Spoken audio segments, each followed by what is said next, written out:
Violin suitcase. In Prague, a music teacher was forbidden to teach music because of his Jewishness.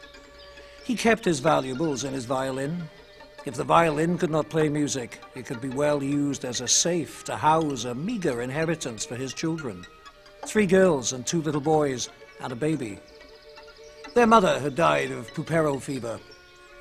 On a house search, drunken fascist authorities demanded to be entertained.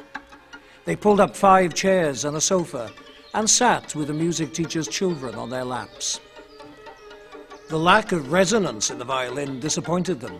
It was a case of bad violinist or bad violin. They could not be bothered to find out. They played a game with the violin teacher. He and his violin could have the privilege of being cremated together or buried together.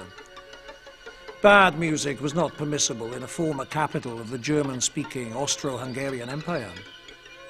With the children now clustered around his knees, the violinist chose to be buried with his violin. That way, his children might possibly have a slight chance of one day recovering their meager inheritance. The authorities were disappointed at the violinist's calm acceptance of his fate, and they seized his youngest child and made her part of the bargain. What did he prize most? His tired violin or his frightened baby? The violinist was silent.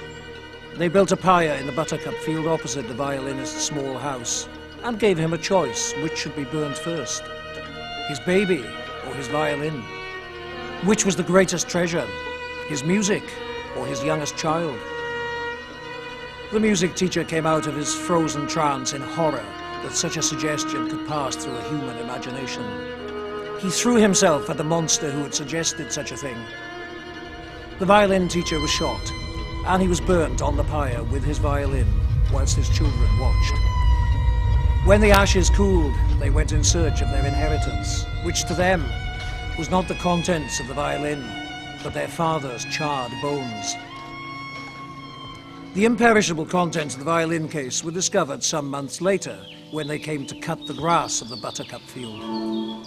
There was not so very much in gold, but enough to collect, sieve from the wood ash, and smelt with other Jewish Prague booty, and take to a center collecting point in Vienna, and then distribute to National Socialist accounts in the Deutsche Bank, including the branch in Baden-Baden, managed by Lieutenant Hapsch's brother-in-law.